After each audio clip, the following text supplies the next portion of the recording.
আমি বানাচ্ছি জল খাবার। অশ্মি ঘরেতে একা একা শুয়ে রয়েছে, ঘুম থেকে এই উঠলো। আমি বললাম যে চল মানে আগে ব্রাশটা করিয়ে দিই, একটু জল খা, এটা ওটা কর, বাইরে আয়। কিছুতেই বাইরে গেল না, বলছে আমি ঘরের মধ্যে শুয়ে থাকবো।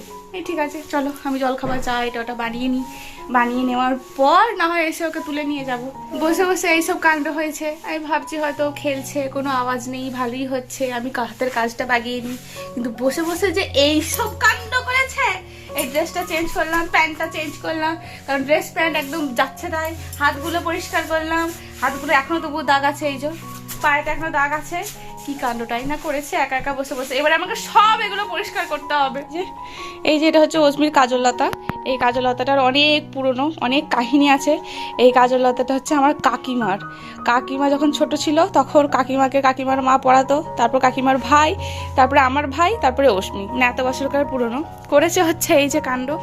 কাজললতা থেকে যত কাজল নিয়েছে, অয়েল ক্লথ, ওই যে ওখানে গায়ে পায়ে উনি মেখেছিলেন, এই যে গায়ে পায়ে মেখেছিলেন, সেগুলো একটু পরিষ্কার হয়েছে এখনো পর্যন্ত। এই যে দাগগুলো আছে, জামাটা চেঞ্জ করলাম, এই সমস্ত কিছু কাণ্ড করেছে। হাতগুলো দেখি, হাতগুলো উঠেছে?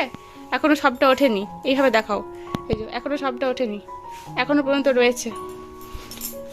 তাহলে আমি কি করি, কত জিনিস আমি তুলে গুছিয়ে বাগিয়ে রাখবো।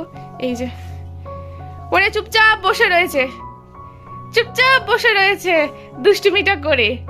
ছি ছি ছি ছি। এবার আমি এগুলো কি করে তুলবো? কেমন করে তুলবো? ওইরকম করে তুলবো? তুমি তোলো, তোলো। আর হাত দেবে না, বিছানা থেকে নামো। আর বিছানাটার অবস্থা খুবই খারাপ। এই যে গড়িয়ে গড়িয়ে নেমে নেমে নেমে নেমে তোষক এইদিকে গড়িয়ে চলে যাচ্ছে, আর ওইদিকে ফাঁকা পড়ে যাচ্ছে। তোষক চলে গেছে ওইদিকে, এদিকে টানতে হবে, পুরো বিছানাটা আমাকে বাগাতে হবে। আবার হাত দিলে মা। বেডশিটটা ওয়াশ করা হয়েছে, এই সমস্ত কিছু হয়েছে। চলো নেমে চলো, আমি এটাকে এবার এখানেতে তুলে রাখছি। তারা তো আমি তুলে রাখছি, আর নাগাল পাবি না তুই। চলো ওঠো, চলো খেয়ে নেবে, চলো খেয়ে নেবে, চলো খেয়ে নিয়ে তোমাকে খাইয়ে দাইয়ে আমি ছেড়ে দেবো তোমাকে। তুমি ঘরেতে খেলা করবে বসে বসে খেলনা নিয়ে, আর আমি তখন এই কাজগুলো করব। চলো উঠে এসো, উঠে এসো, তাড়াতাড়ি উঠে এসো মা, তাড়াতাড়ি উঠে এসো। না তুমি এখানে বসে থাকলে তুমি আবার দুষ্টুমি করবে। দুষ্টুমি করবে না? আমি খাবারটা নিয়ে আসছি, কিন্তু দুষ্টুমি করবে না তো? ঠিক আছে। এক যুদ্ধ শেষ করে আর এক যুদ্ধে অবতীর্ণ হচ্ছি আমি। এক যুদ্ধ কি, অশ্মিকে খাওয়ানো, তাছাড়া আবার কি। তবে এই ভূষকালির দাগ কিভাবে যে ওঠাবো সেটা নিয়ে আমার বড় চিন্তা ছিল। খাওয়াতে খাওয়াতে আমি সেটাই ভাবছিলাম কিভাবে পরিষ্কার করব। আসলে যে জামার প্যান্টটাতে অশ্মির ভূষকালির দাগটা লেগেছিল, মানে কাজলের দাগ আর কি, এটা তো ভূষকালি। তো যে কাজলের দাগটা লেগেছিল, সেই কাজলের দাগ যখন দিদি আর কি ওর জামা প্যান্টটা ওয়াশ করছিলেন, তো তখন আমাকে বলছিলেন এই ভূষকালির দাগ নাকি ওঠানো খুবই কষ্টকর। সেটা শোনার পর থেকে তো আরও বেশি ভয় পাচ্ছিলাম আমি মনে মনে, যে সত্যিই কি আমি দাগটা ওঠাতে পারবো। তখন অনেক মাথায় বুদ্ধি করে ভাবলাম আমার ওই একটাই হাতিয়ার, সেটা হচ্ছে স্ক্রচ ব্রাইট, যেটা দিয়ে আমি বাসনপত্র পরিষ্কার করি। সেটা দিয়ে আমি আগে চেষ্টা করি যে কাজগুলো আর কি করা যায় কি না। তো সেটাই সেই মতোই আর কি করলাম। স্পার্কেলটা নিয়ে এলাম, নিয়ে এসে স্কচ ব্রাইট দিয়ে একটু ভালো করে ঘষতেই দেখলাম অয়েল ক্লথের ওপর থেকে সমস্ত দাগটা উঠে গেল। তারপর একটা ওই ভেজানো কাপড় নিয়ে এসে তারপর ওই যে স্কচ ব্রাইটের যে সাবানের অংশগুলো লেগেছিলো, তো সেটাকে আরও ভালোভাবে আর কি মুছে নিলাম। তবে যতটা আমি বলছি ইজিলি, ততটা ইজি কিন্তু ব্যাপারটা নয়, বেশ অনেকটাই খাটনির কাজ। কারণ যখন আমি এটা ঘষছিলাম স্কচ ব্রাইটটা দিয়ে, তখন ওই একটা জায়গার দাগ অনেকটা জায়গায় ছড়িয়ে যাচ্ছিলো। মানে স্পার্কেলের সাথে, মানে ওই সাবানের সাথে কালি একদম মিশে অনেকটা জায়গাকে এরকম মানে কালো মতো করে দিচ্ছিলো। সেটা দেখে আরও ভয় লাগছিল, উঠবে তো ভালো কাজটা, মানে কাজটাকে আমি ঠিক করতে গিয়ে অশ্মি এখন আমার পাশে বসে বসে এডিটিং করছে। সে যাই হোক, তো আমি ভাবছিলাম কি যে কাজটা আমি ঠিক করতে গিয়ে না আমি আরও বিগড়ে দিই। তারপরে দেখলাম যে না, আরামসেই সব কিছু উঠে গেল। দেখার পর তারপর আমার মনে শান্তি হলো। এই মহারানী একটা একটা দুষ্টুমি করেন, আর সেই দুষ্টুমিগুলো আমি ঠিক করি। হ্যাঁ, সবাই জানে তুমি ছোটো ঠাম্মিদের বাড়িতে গিয়ে চানাচুর খাও, সমস্ত দুষ্টুমি তুমি করো। তোমার দুষ্টুমিগুলো হয়তো আমি 50% দেখাতে পাই, আর বাকি 50% দেখাতে পারি না। তোমাকে চুল ধরে কালকে দেখেছিল, সবাইকে বলে দাও তো। হ্যাঁ, অশ্মি আমার চুল ধরে কিন্তু টেনেছিল। হ্যাঁ, সবাইকে বলে দিচ্ছি, সবাই এসেও কিন্তু বকে যাবে যে মায়ের চুল ধরে কিন্তু টানতে নেই। সব মিমিরা কিন্তু বলেছে, সব মিমিরা পিপিরা সবাই কিন্তু বলেছে চুল ধরে টানতে নেই, ব্যাড গার্ল। ঠিক আছে? আর চুল ধরে কিন্তু টানবে না, বলো আমি আর চুল ধরে টানবো না। আমি আর ব্যাড গার্ল করবো না রে, চুল ধরে টানবো না। চুল ধরে টান করবো না রে। তো চলো এবারে অল ক্লথটা মানে গুছিয়ে দিলাম, নামিয়ে দিলাম। তারপরে যে তোমাদেরকে বললাম তোষকটা একদম এদিক ওদিক হয়ে গেছে, তো বিছানাটাকে আর কি টেনে টুনে বাগিয়ে একটু ভালো করে পজিশন, মানে যেমনভাবে থাকে আর কি বিছানাটা যেভাবে থাকা উচিত তো সেভাবে করলাম। আমি জানি এটা একবেলার, মানে একবেলার জন্য আমি গোছালাম, আবার একবেলার পর অস্মি যাকে তাই করে দেবে, এইভাবেই আজকে আমি আমার বিছানাটা গোছালাম। বিছানা যুদ্ধ হলো আর কি সকাল থেকে। এরপরে চলো রান্না বান্না। অস্মি একদিকে তোমাদেরকে বললো যে চুল ধরে মায়ের টানবো না, আমি এদিকে ভয়েস ওভার দিচ্ছি। আমি যদি এই সময় তোমাদেরকে ভিডিওটা করে দেখাতে পারতাম, আমি এখন ভয়েস ওভার দিচ্ছি, এডিটিং করছি, আর অস্মি আমার চুলের লক্স ধরে টানাটানি করছে। উফ, এটাই হয় শ্বশুরবাড়িতে, একদিকে বাচ্চা দুষ্টুমি করে, সেই দুষ্টুমিগুলোকে তোমাকে আবার ঠিকঠাক করতে হয়।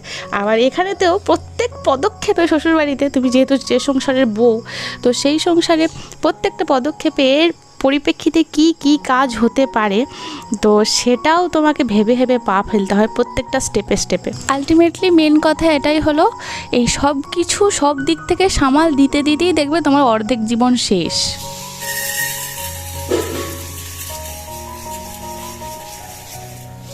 এর আগে আমি যতবার মুগ ডাল রান্না করেছি ঠিক ততবারই তোমরা আমাকে বলেছ, দিদি এইভাবে একটুখানি ড্রাই রোস্ট করে নেওয়ার পর জল দিয়ে ধুয়ে নিও, যেটা আমি আগে কখনোই করিনি। আসলে আমাদের এখানে আমি কাউকে করতেই দেখিনি, আমার মা, কাকিমা, ঠাকুমা, আমার শাশুড়ি মা, আমি কাউকেই করতে দেখিনি। তো সেই জন্য আমার শেখাও হয়ে ওঠেনি, আর সেই জন্য আমিও কখনো করিনি। কিন্তু এই সোশ্যাল মিডিয়াতে ভিডিও আপলোড করার দৌলতে আমি তোমাদের কাছ থেকে অনেক নতুন নতুন জিনিস শিখি। তোমাদের কাছে হয়তো নতুন না, কিন্তু আমার কাছে অনেক নতুন। তো আজকে তোমরা যেরকমভাবে বলেছিলে তো সেইভাবেই করলাম। একটু ড্রাই রোস্ট করে নেওয়ার পর জল দিয়ে ধুয়ে নিয়ে ডালটাকে ভালো করে, তারপর আবার নুন হলুদ দিয়ে সিদ্ধ বসালাম। আজকে আমাদের বাড়িতে নিরামিষ, পেঁয়াজ রসুন কোনো আঁশের কোনো কিছু বালাই নেই, কোনো কিচ্ছু হবে না, যা হবে সব নিরামিষ হবে। ওদিকে ডালটা সিদ্ধ হোক, এদিকে আমি ঘিয়ে করলাগুলো কিছুটা ছিল, মানে খুব অল্প পরিমাণেই ছিল, মানে ওই দুটো মতো ছিল, তো সেই দুটোকে আমি এখন ভেজে নেব। এটা আমি ভাজছি আমার মেয়ের জন্য। আসলে ঘিয়ে করলা সবাই আমাদের বাড়িতে খেতে ভালোবাসে, কিন্তু যেহেতু আজকে পরিমাণটা খুবই কম, আর আমার মেয়েও এটা খেতে খুব ভালোবাসে, আর এই ঘিয়ে করলা একটু মিষ্টি হওয়ার সুবাদে, মানে এতটুকু এর মধ্যে কোনো তেতো ভাব থাকে না, তো সেই জন্য আমার মেয়ে খুব সুন্দরভাবে খেয়ে নেয়। আর খুব অল্প পরিমাণেই ছিল, তো এই এত অল্প পরিমাণে সবার পাতে যদি আমি 2 টুকরো করে করে দিতাম তাহলে হয়তো হয়ে যেত। মানে ওই কি একটা কথা আছে না, তেঁতুল পাতায় 9 জন আমরা হই সুজন, আমি ভুল বলছি আমি জানি, যদি হও সুজন তাহলে তেঁতুল পাতায় 9 জন, এরকম মতো কিছু একটা কথা আছে, কিন্তু সেই প্রবাদ বাক্যটা আমার এই বাড়িতে আর কি খাটে না। এখানেতে তুমি আমার বাবার বাড়িতে আমি দেখেছি, ধরো একটা রসগোল্লা যদি কেউ দিয়ে যায়, সেই রসগোল্লাটাকে আমাদের বাড়িতে যতজন মানুষ আসে সবাইকার হাতে হাতে ওই এক টুকরো মানে ভাগ করে দেওয়া হয়। কিন্তু আমাদের এই ফ্যামিলিতে সেসব কোনো বালাই নেই, সে সমস্ত কিছু হয় না, বরঞ্চ ওই টুকরো টুকরো করে দিলে সেটা আরও বেশি ঝামেলার কারণ হয়ে দাঁড়ায়। তো সেই জন্য আমি ভাবলাম, এদিকে দেখো ডালটাও সিদ্ধ হয়ে গেছে, তো সেই জন্য আমি গ্যাসটা কমিয়ে দিলাম। তো সেই জন্য আমি আর ভাবলাম যে অল্প পরিমাণেই হয়েছে, থাক আমার মেয়ের জন্যই থাক, আর আমাদের জন্য তো অন্য কিছু তো বানাবো। আর এটা যেহেতু অন্যগুলো যেহেতু আমার মেয়ে খাবে না, যেহেতু এটা মেয়ে খেতে ভালোবাসে বা খেয়ে নেবে, তো সেই জন্য আর আজকে যেহেতু অন্য কোনো আঁশের পদ মানে মাছ ডিম কোনো কিছুই হবে না, তো সেজন্য ভাবলাম যে থাক, মেয়ের জন্যই থাক। অনেক কিছু ভেবে চিন্তে আমাকে পদক্ষেপ নিতে হয়।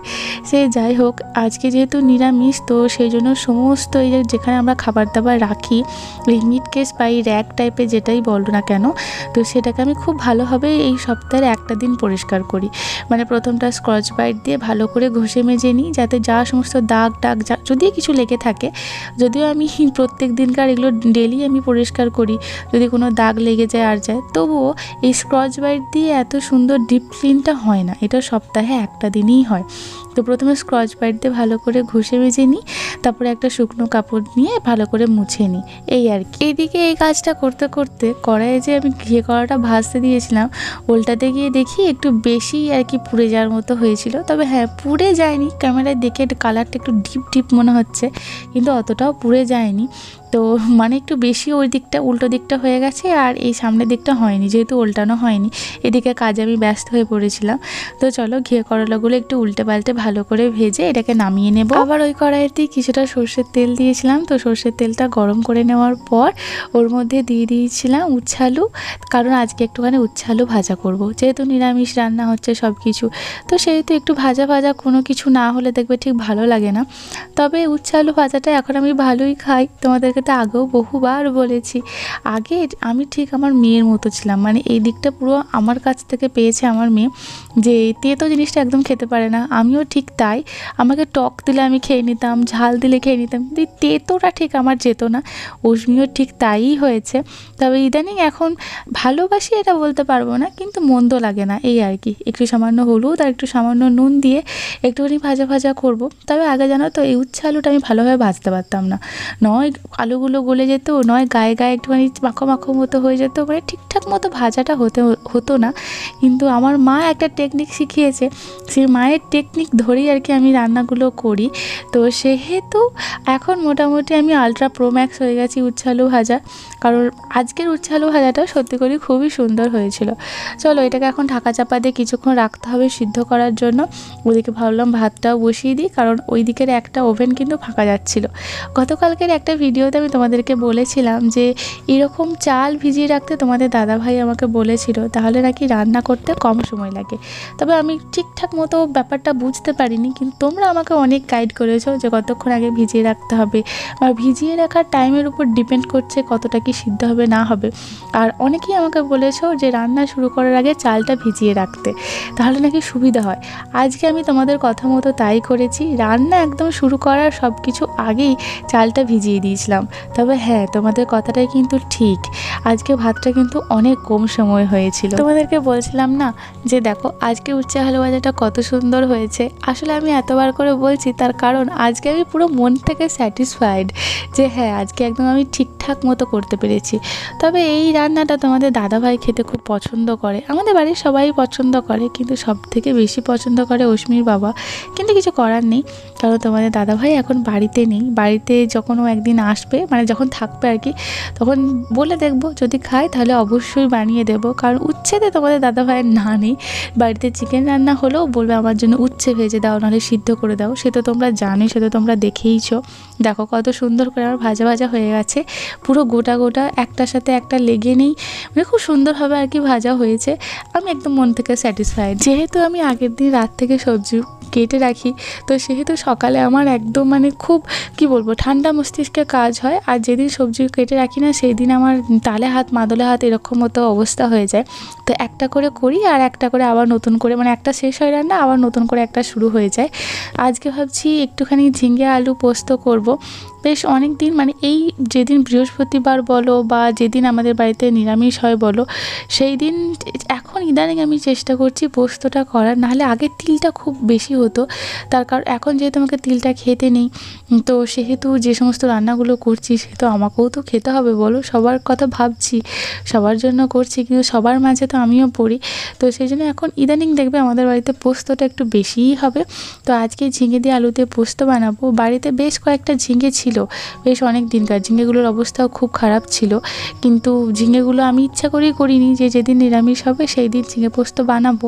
আগে থেকেই এটা আমার প্রি প্ল্যান ছিল। তো সেই জন্য ঝিঙেগুলোর অবস্থা খারাপ হলেও আমি কিছু করিনি। তো আজকে সেগুলো সদ্গতি করছি। ঝিঙে আলুকে ভালো করে একটুখানি সর্ষের তেলের মধ্যে নাড়াচাড়া করে নেবো, ওই হালকা 2 থেকে 3 মিনিট।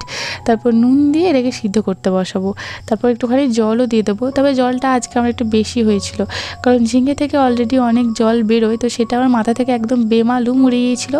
আমি একটু মানে আলুতে যেরকম জল দিই তো সেরকম মতো দিয়েছিলাম, কিন্তু তারপরে ঝিঙে থেকেও অনেকটাই জল বেরিয়েছিল। তো সেই জন্য সব মিলিয়ে জলটা আমার আজকে একটু বেশিই দেওয়া হয়ে গিয়েছিলো। গতকাল শাক বাছতে গিয়ে যে কি হচ্ছিল, আমার সাথে ফ্রেন্ডশিপ করবে, ধূমকেতু জ্বর, কত কিছুই না হলো। তো সেই সমস্ত শাকের অর্ধেকটা মতো অংশ, মানে অর্ধেকটা শাক আমি এরকম পলিথিনের মধ্যে রেখে ফ্রিজে রেখে দিয়েছিলাম।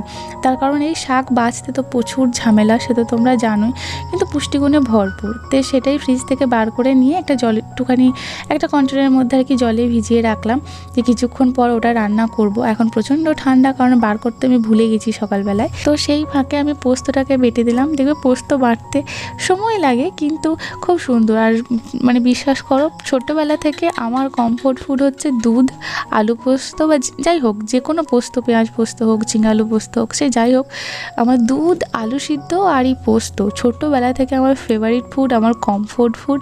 অনেকের ডাল পছন্দ, কিন্তু ছোটোবেলা থেকে আমার ডালটা ঠিক হতো না, আমার পোস্তটা সব মানে দুধটা বেশি আর কি ভালো লাগতো, দুধ, পোস্ত, আলু সিদ্ধ। আর লঙ্কাটাকে আমি বেটে নেবো আলাদা করে। আর সমস্ত কাঁচা লঙ্কাই আমি চেষ্টা করি আমার রান্নাতে দেওয়ার। শুকনো লঙ্কা দিই না এমন নয়, কিন্তু ওই আর কি চেষ্টা করি যাতে কাঁচা লঙ্কাটা আর কি দেওয়া যায়। তো কাঁচা লঙ্কাটা আমি আলাদা করে বেটে নেব, তার কারণ এই রান্নাটা তো অশ্মিও খাবে। তো সবার শেষে সব রান্নায় আর কি কাঁচা লঙ্কাটা আমি অ্যাড করব, তো সেই জন্যটা আমি আলাদা করে বেটে নিলাম। তো এর আগের দিনে আমি তোমাদেরকে বলেছিলাম আমার রান্না নিয়ে একটা স্পেশালি ভিডিও বানিয়েছিলাম, যে কেন আমি এইভাবে রান্না করি, কারণ তোমাদের অনেকের মনে অনেক কোশ্চেন ছিল। তো আশা করি সেই সমস্ত কোশ্চেনের আমি আনসার দিতে পেরেছি। তো সেখানে তোমাদেরকে বলেছিলাম যে দিই না এমন না, তবে দিই মাঝে মধ্যে কিছু কেমন রান্নায়, যেগুলো না দিলেই নয়, দিতেই হবে সেরকম রান্নায়। তো দেখো ওইদিকে আমার লঙ্কা, পোস্ত বাটা এই সমস্ত কিছু হয়ে গেছে, এদিকে ভাতটাও আমার ফুটে গেছে। আর এক মুঠো ভাত আমার বেঁচে গিয়েছিলো গতকাল রাত্রে। আমি কিন্তু এক ফোঁটা কোনো কিছু নষ্ট করি না। আমি তোমাদের দাদাভাইকে বলি যে আমার সংসারে কোনো কিছু নষ্ট হয় না। তো সেই এক মুঠো ভাত আমি রেখে দিয়েছিলাম ফ্রিজেতে। তো সেই ভাতটাই আর কি এখন দেখো ভাতটা ফুটে গেছে, তো তার মধ্যে দিয়ে দিলাম। দিয়ে এবার মানে হাঁড়িটাকে আর কি নামিয়ে দেবো, কারণ 1 ফুট হয়ে গেছে, এটা কিছুক্ষণ বন্ধ থাকবে। ওই ভাতের যে ফ্যানটা তার মধ্যেই সিদ্ধ হবে, তারপর আবার কিছুক্ষণ পর আমি আবার বসাবো, তখন আর কি পুরোপুরি ভাতটা হয়ে যাবে। তো আমি এটাই করি, যেটুকু আমার বেঁচে যায় আগের দিন রাত্রে, আগের দিনে যেগুলো বেঁচে যায় সেগুলো আমি ফ্রিজে রেখে দিই, তারপরের দিনে সেটা আমি ব্যবহার করি। অনেকেরই সেটা পছন্দ নয়, বিশেষ করে এই বাড়িতে, কিন্তু কি করব, ফেলে দিতে তো গায়ে লাগে, তাই না? তো যাই হোক, তোমরা কে কেমন করে আর এইভাবে সংসার করো আমাকে অবশ্যই লিখে জানিও। তো ওইদিকে দেখো ভাতটা নামিয়ে দিলাম। ভাতটা নামানোর পর এখনও হয়নি, অর্ধেকটা হয়েছে। তো ভাবলাম সেই ফাঁকেতে ওভেনটা যেহেতু ফাঁকা যাবে, তো সেই ফাঁকে আমি শাকটা বসিয়ে দেবো। তোমরা তো জানোই সজনে শাক কীভাবে করতে হয়। তোমরা অনেকেই বলো যাতে সিদ্ধ, মানে চেষ্টা করি আর কি, যে যাতে আর কি সিদ্ধটা জলটা ফেলে না দেওয়ার, কিন্তু এই শাকের জল ফেলতেই হবে, নাহলে তোমাকে সিদ্ধ করা যাবে না। আমি জানি না সিদ্ধ করা আদৌ যায় কি না, তো আমাকে একটুখানি জানিও কমেন্টে যে এই সজনে শাকের জল কি না ফেলে কি রান্না করা যায়। আমার সেটা মনে হয় না, কারণ আমি কাউকে দেখিনি। আবার যেগুলো আমি দেখিনি সেগুলো আবার হয়ও, যেমন তোমরাই অনেকে অনেক রকমভাবে বলো, তখন আমি বুঝতে পারি যে হ্যাঁ এইভাবেও করা যায়। তো আমাকে জানিও যে এইভাবেও করা যায় কি না। তো ওখানেতে আমি একটুখানি খাবার সোডা আর একটুখানি নুন দিয়ে জলটা গরম করে তার মধ্যে সজনে শাকগুলো দিলাম। সজনে শাকগুলো একটুখানি সিদ্ধ করে নেব, জলটা ফেলে দিয়ে তারপর আবার রসুন ফোড়ন তো দেবো না আজকে শুধুমাত্র সর্ষের তেল আর কি, আর কিচ্ছু দেবো না। সর্ষের তেলের মধ্যে একটু শুকনো লঙ্কাও দেওয়া যেত, কিন্তু যেহেতু মেয়ে খাবে তো সেটাও আমি দিলাম না। শুধু সর্ষের তেলের মধ্যেই শাকটাকে দিয়ে একটুখানি ভাজা করে নিয়ে একটু সামান্য একটু নুন ছড়িয়ে দেবো, ব্যাস তাহলেই হয়ে যাবে আমার আজকে সজনে শাক ভাজা। সজনে শাকটা হতে তো বেশিক্ষণ সময় লাগলো না। তো সেটা হয়ে যাবার পর তো তারপর আমি ডালটা ফোড়নে বসিয়ে দিয়েছিলাম, সর্ষের তেল গরম করেছিলাম, তো তার মধ্যে 5 ফোড়ন দিয়ে তারপর এমনি সিম্পল আর কি মুগ ডাল যেমন হয় তো সেভাবে আর কি মুগ ডালটা আমি সিদ্ধ মানে ফোড়ন দিয়ে দিলাম। তবে মুগ ডালে অনেক মেয়ে মিষ্টি দেয়, যেমন আমার বাবার বাড়িতে মুগ ডালে সামান্য একটু মিষ্টি দেয়, কিন্তু এই বাড়িতে সেটা দেওয়া হয় না। তো অনেক বাড়িতে দেয়, আবার অনেক বাড়িতে দেয় না। তো সেই জন্য আমি আর মিষ্টি দিলাম না, একটুখানি জাস্ট ফুটে যাবে, তারপরে আমি আর কি নামিয়ে দেবো নুনটা চেক করে। ওদিকে দেখো পোস্তটারও আলু, ঝিঙে সব কিছু সিদ্ধ হয়ে গেছে। তো এরপর তো আমি দিয়ে দেবো পোস্তটা সবটা। তো পোস্তটা ভালোভাবে মিশিয়ে নেব, মিশিয়ে নেওয়ার পর নুনটা একটুখানি চেক করব, চেক করে অশ্মির জন্য একটুখানি তুলে রাখবো। প্রথমে 1 বাটির মতো তুলে রাখবো, ওটাই ওর দিনে রাতে অর্ধেক করে হয়ে যাবে। অশ্মিও কিন্তু পোস্ত খেতে খুব ভালোবাসে।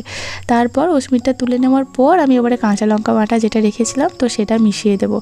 এই পোস্ত বা তিল যাই বলো না কেন, বা চচ্চড়ি টাইপের যেগুলোকে 5 মিশালি তরকারি বলো, একটু মাখা টাইপের যে সমস্ত সবজিগুলো হয় বা তরকারিগুলো হয়, সেগুলো দেখবে একটুখানি ঝাল না হলে ঠিক পোষায় না, ঠিক ভালো লাগে না, নিজেরই ভালো লাগে না।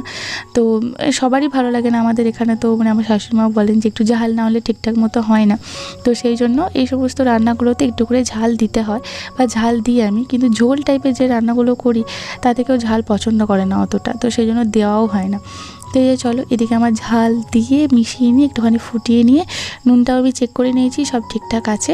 এবারে কড়াইটাকে নামিয়ে নিয়ে আবার ভাতের হাঁড়িটা আমি বসিয়ে দিলাম, গ্যাস অন করে দিলাম। এবারে ফাইনাল টাচ চলছে আর কি ভাতের। তো এবারে একটুখানি গ্যাসটা অন রাখবো, একটুখানি জাস্ট ফুটবে 5 থেকে 10 মিনিট, তার মধ্যেই আমার ভাতটা কমপ্লিট হয়ে যাবে। এদিকে দেখলাম জল বাড়িতে এক ফোঁটাও নেই, সব জল শেষ হয়ে গেছে, মানে ট্যাঙ্কে জল আছে কিন্তু খাবার জল সব শেষ হয়ে গেছে আর কি।